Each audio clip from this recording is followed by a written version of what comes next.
Knowing who you are. Knowing who you are. Being able to answer this question, who am I? And what do I want?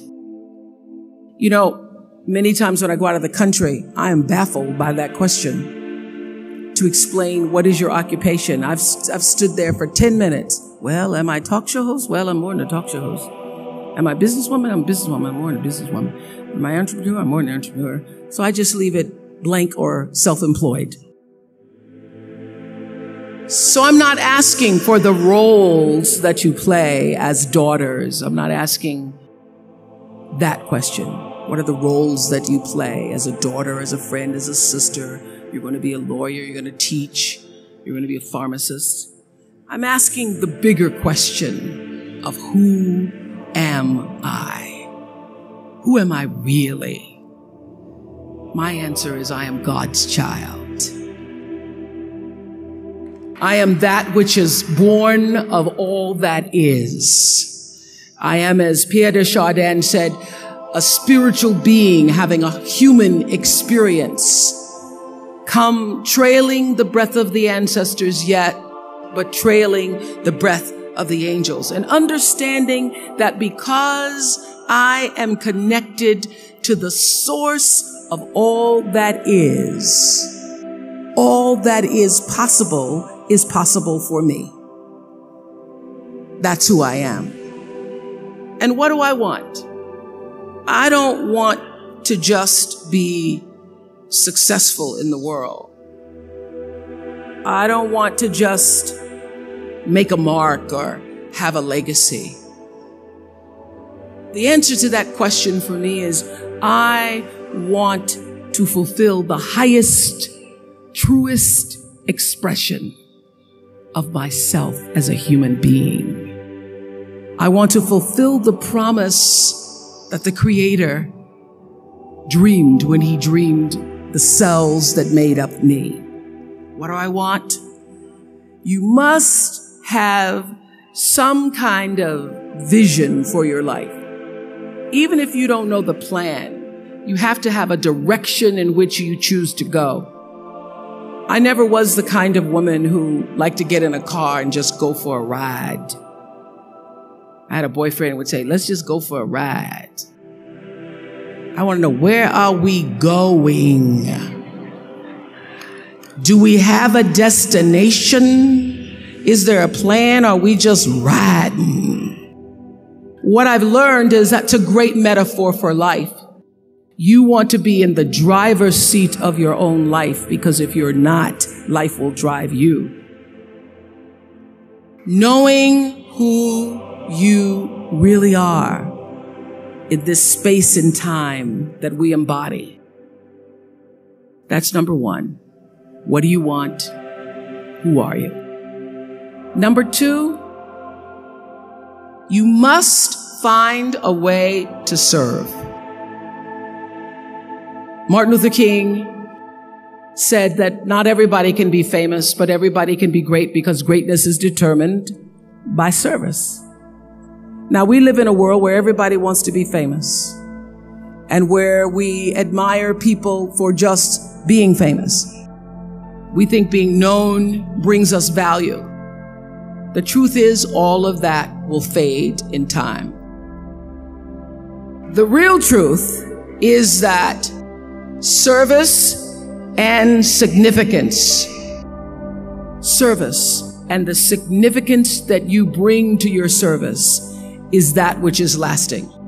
So to be able to, whatever your occupation or job or talent or gift is, our honorees today getting doctorate degrees, to apparently opposite fields, HIV and AIDS and the spoken word. But what they have in common is service, using the spoken word in service to community and the world. Using your knowledge and information about HIV and AIDS and medicine in service to the world. And if you look at all the most successful people in the world, whether they know it or not, they have that paradigm of service. Everybody's talking about Mark Zuckerberg and the IPO. Service. Jay-Z rapping. Service. Through the word, to people, through song. For many years, I was really just happy to be on TV, and people would stop and say, "Oh, you on TV?" "Yeah, I'm on TV. I like being on TV. It's a nice job." That I went back and I took a long look at what it was I was doing on TV and made a decision that I was no longer going to just be on TV, but I was going to use TV as a platform, as a force for good, and not be used by TV. And I will tell you, my decision to make that significant change in the way I operated on television, using television as a service, changed my career exponentially. Service through medicine, service through art, using whatever it is you produce, your product, as a way of giving back to the world.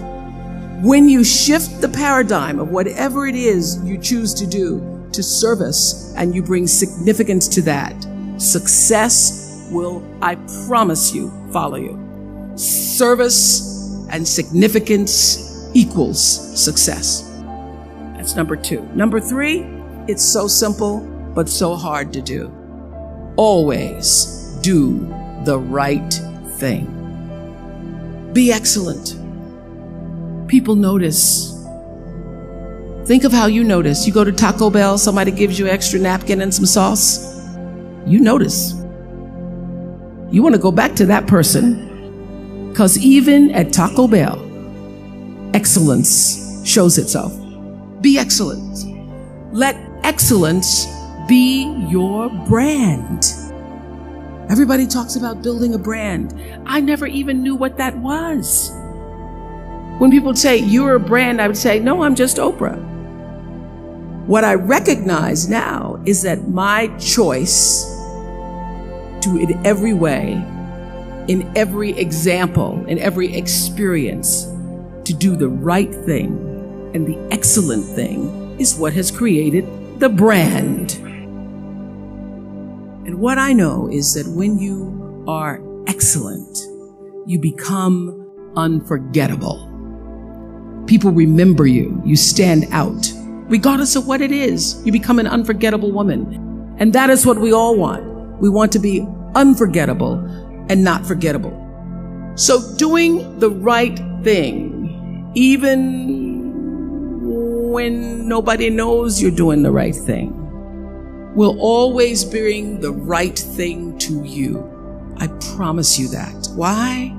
Because the third law of motion is always at work. For every action, there's an equal and opposite reaction. That is so true in all of our lives. That's what Newton said. Celia in The Color Purple said it. Everything you even try to do to me,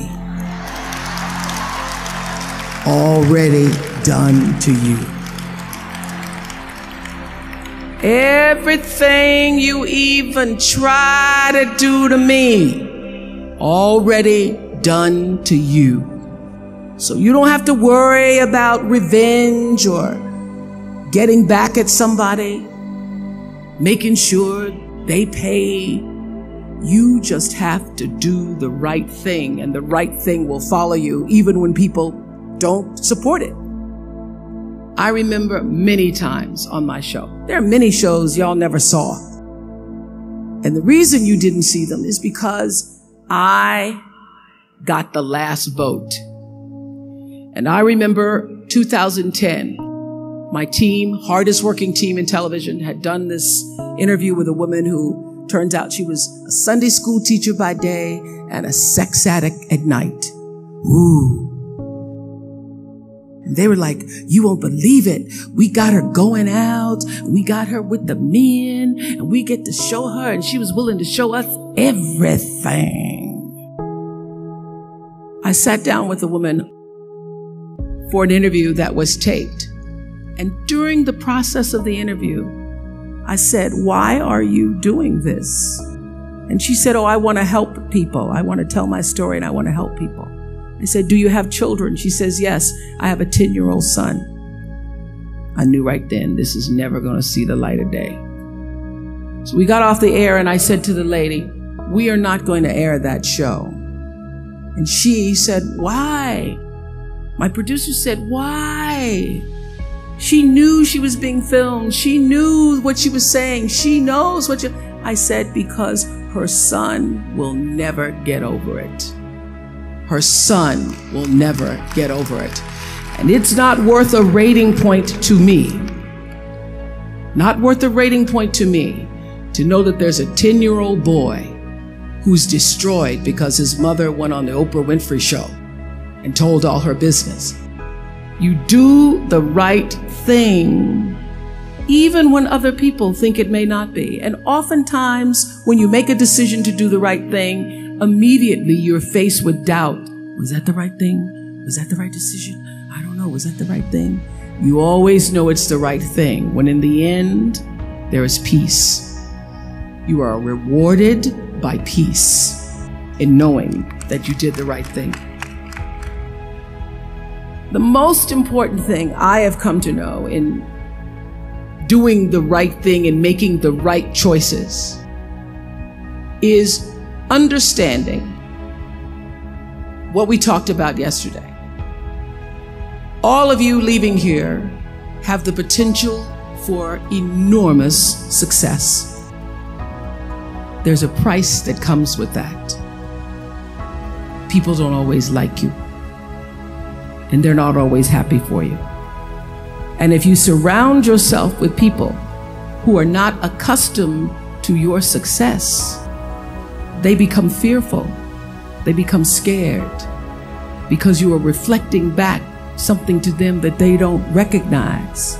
Now, they're not going to say, you know, I'm very fearful, because you're reflecting back to me something I don't recognize. They're going to say, you know what they're going to say? They're going to say, who she thinks she is. Who she thinks she is. That only happens when you are around people who do not mean and want and aspire to the best for you. People who want the best for you want you to be your best. So my greatest advice to you is to surround yourself with people who are going to fill your cup until your cup runneth over. So when people say you're so full of yourself, you can say, yeah. Yes, I'm full. I'm so full, my cup runneth over. And to know that once your cup runneth over, you cannot spend your life with your gallon-size offerings, offering them to pint-sized people. You have got to surround yourself with gallon-sized people who can hang in the same company with you, so that you're not offering your gallons to those little pints out there who can't hold it anyway. Choice to Change the World. I love that song. I love hearing you all sing that song. And what I know for sure is that the biggest choices begin and end with you, your internal big questions. Who do I want to be in the world? My relationship to source energy, to all that is God. I'm not talking about what you believe in God. I'm talking about your experience of that which is all life, which is divine and universal. I'm talking about the big deal. Being connected and aligned with that. When you are tuned in and charged into that, whenever you feel empty, you go inside yourself and you connect to the source, and you know that all things are possible. To know that and to choose to do the right thing in service and significance, I promise you, you will create a vessel of service for yourself first, because you have to honor yourself first. You have to give to yourself first, otherwise you have nothing to give away. You will create a vessel for yourself, for your family, your community, and the world. And those three things will not only lead you to a blessed life. I stand as a witness. My life is so blessed, I can't even take it in sometimes. It will lead you not just to a gifted life and a rewarding life that fills you up, but a sweet life. That's what you want. You want the sweetness. You want it to be so sweet, so that even when the storms come, and they will, you'll know this too shall pass. The storm is passing over, and you shall not be moved, because you know who you are. When you can do that, grace will follow you, grace and glory. And when they see you coming, it ought to make them proud. I have spent hundreds and hundreds and hundreds and thousands of hours talking to spiritual leaders and teachers, and not just spiritual leaders and teachers who have been deemed so, but thousands of people who came from levels of dysfunction, who came from levels of pain, who were suffering, who were challenged in their progression of trying to be the best human beings they could be.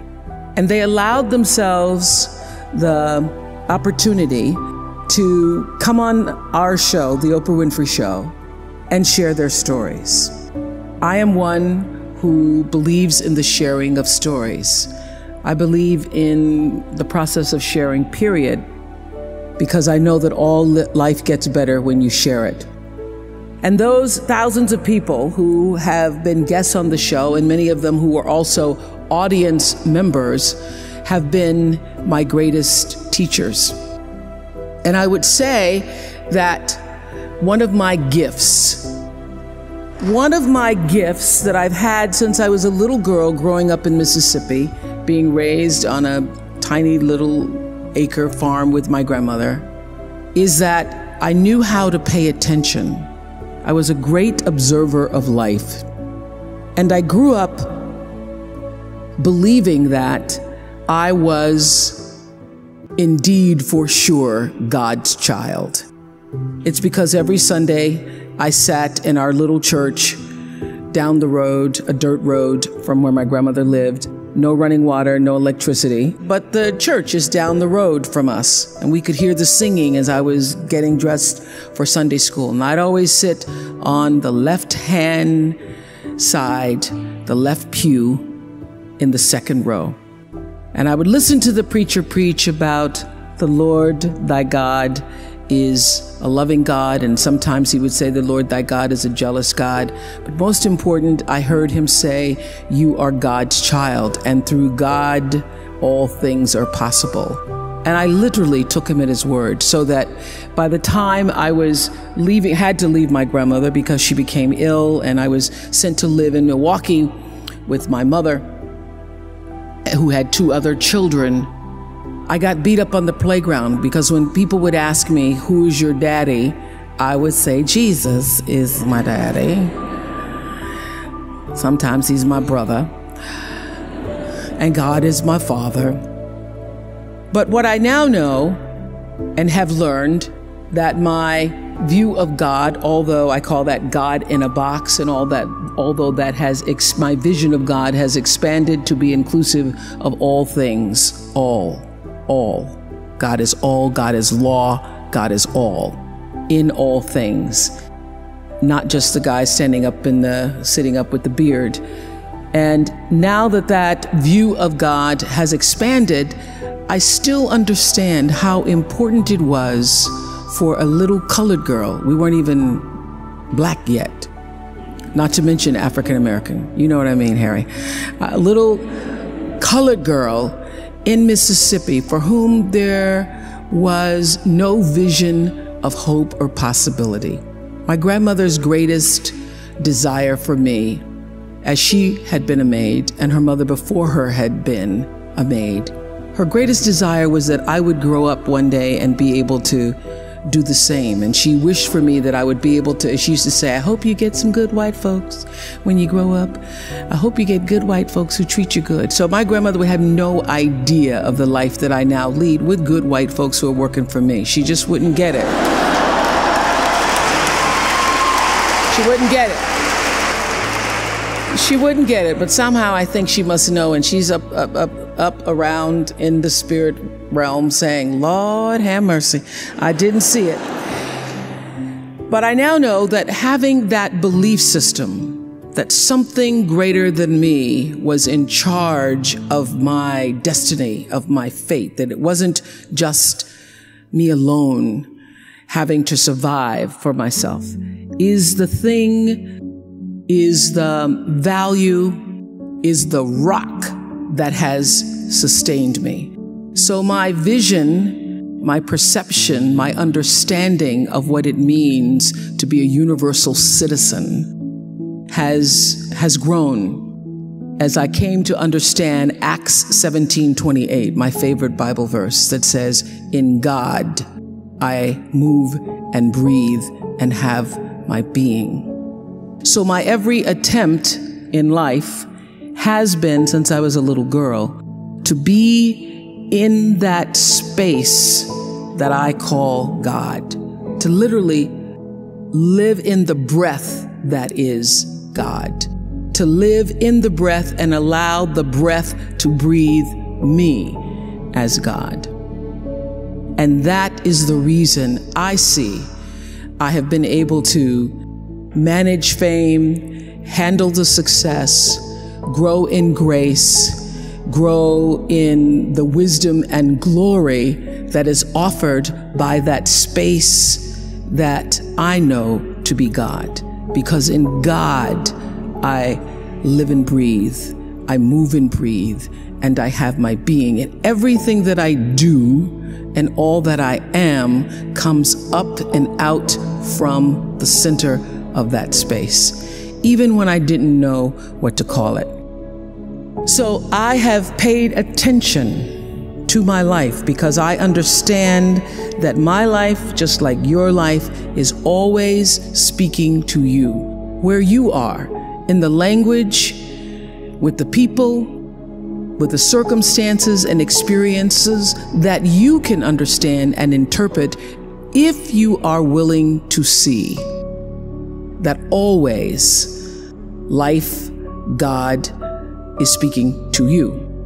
Now, it took me a while to actually really get this and to understand it, but once I did, I started paying attention to everything.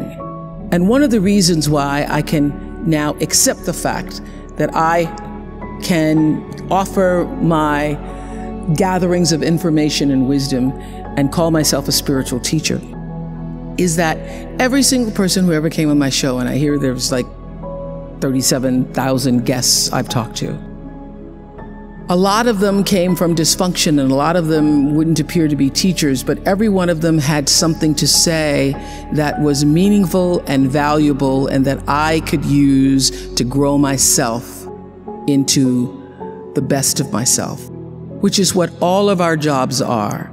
Your number one job is to become more of yourself and to grow yourself into the best of yourself. One of my greatest teachers was a man named John Diaz. We were doing a show called Would You Survive? And on Tuesday, October 31st in 2000, Singapore Airlines Flight 006, a Boeing 747 from Taipei to Los Angeles, took off with 179 souls aboard. 4 crew and 79 passengers perished in that flight, a total of 83 fatalities. There was a typhoon rolling through at the time, and the plane went down the wrong runway. Now, what's interesting, John Diaz was on that plane, and he had several indications, which I'll talk about later, whispers, that he shouldn't have gotten on the plane. But he did anyway. He got on the plane, and he managed to be one of the survivors. And on the Oprah show, I was asking him, what do you think it was that you were one of the survivors? And I said, do you think it was your position on the plane? Because he was in first class and he was sitting on the right next to an exit door. And he said, yes, I think it might have been the position of the plane. And also my quick thinking, he says, and the fact that I didn't stop moving. So I said, you don't believe, you're not a religious man? You don't believe that there was some kind of divine intervention going on there? He goes, no, I'm not a religious person. I do not believe that it was anything divine. I don't believe that. I did see, he said, as I got knocked back into the plane, that it looked like Dante's Inferno, with people strapped into their seats and just burning. And it seemed a bit to me, as I turned and looked backwards, like there was a light coming out of the tops of their heads. I guess you could call it an aura, was leaving their bodies. And some lights were brighter than others. It changed, he said, it changed me. It gave me a new kind of spirituality, in a sense, that I now believe somehow, I don't know how, but life continues on somehow through that light. And I thought, I'm not a religious man, but I thought the brightness and dimness of the auras were how one lives one's life, so to speak. So that's one of the major things that really has changed with me since then, he says. I want to live my life so my aura, when it leaves, is one of the brightest ones. That's one of those moments that happens and you know that it's bigger than a show about survivors. Because I always knew that when I am moved, at least a million other people might be too. Because if I can feel it, and there are 20 million people watching around the world, it means that somebody else also felt and heard the same thing. That's what connection is. So I thought a lot about that. And thought about it, obviously, in thinking about, in preparing to talk to you all today, about how does one lead a meaningful life? Because ultimately, isn't that what we all want? We want to lead a life so that however we transition, people can say, wow, that was a bright one. That was a bright light. First of all, I think that it comes from a deep sense of awareness about who you are and why you're here. It comes from being in touch with, on a regular basis, the appreciation and the holy gratitude that should fill each of our hearts on a regular basis, just knowing what a privilege it is to be here and to be human. Close your eyes for a moment, will you please? And breathe with me. Just close your eyes. And if you will, put your thumb to your middle finger and gather your other fingers around. And let's feel the vibration and pulse of your personal energy as you take 3 deep breaths with me. Inhale. And as you exhale, just feel the vibration, energy, blood pulsating through your body, through you. And another inhale.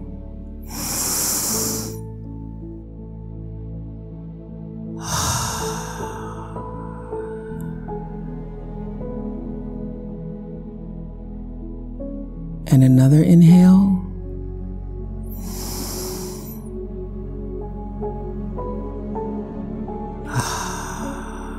And keep your eyes closed.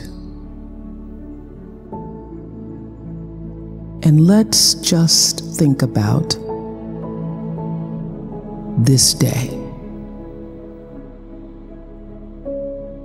This day that you have been graced to breathe in and out thousands of times. This day where many of those breaths were taken for granted. You just expected the next one to come. But the truth is, there's no guarantee that the next one comes. This day, how you started your day, what your thoughts were this morning, how you've carried yourself through this day, how you've been allowed to have encounters and experiences, some challenging, some more life-enhancing, that pushed you forward another day of being here on the planet Earth as a human being. Let's just think about that. After all you've been through, in this day alone, and the many days and years past, how you got here to this prestigious, esteemed university, the choices you made that have brought you to this day.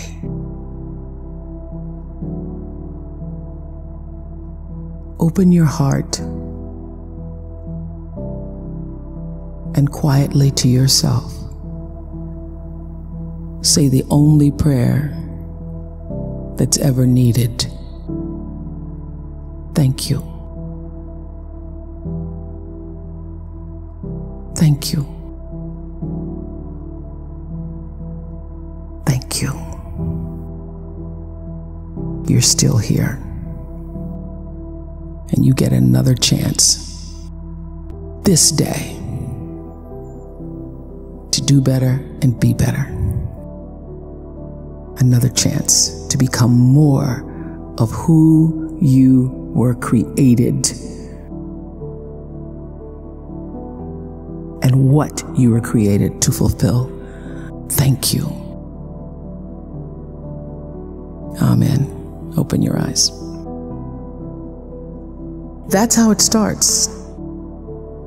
That is the foundation for meaning and purpose in your life, is to bring yourself back to your breath.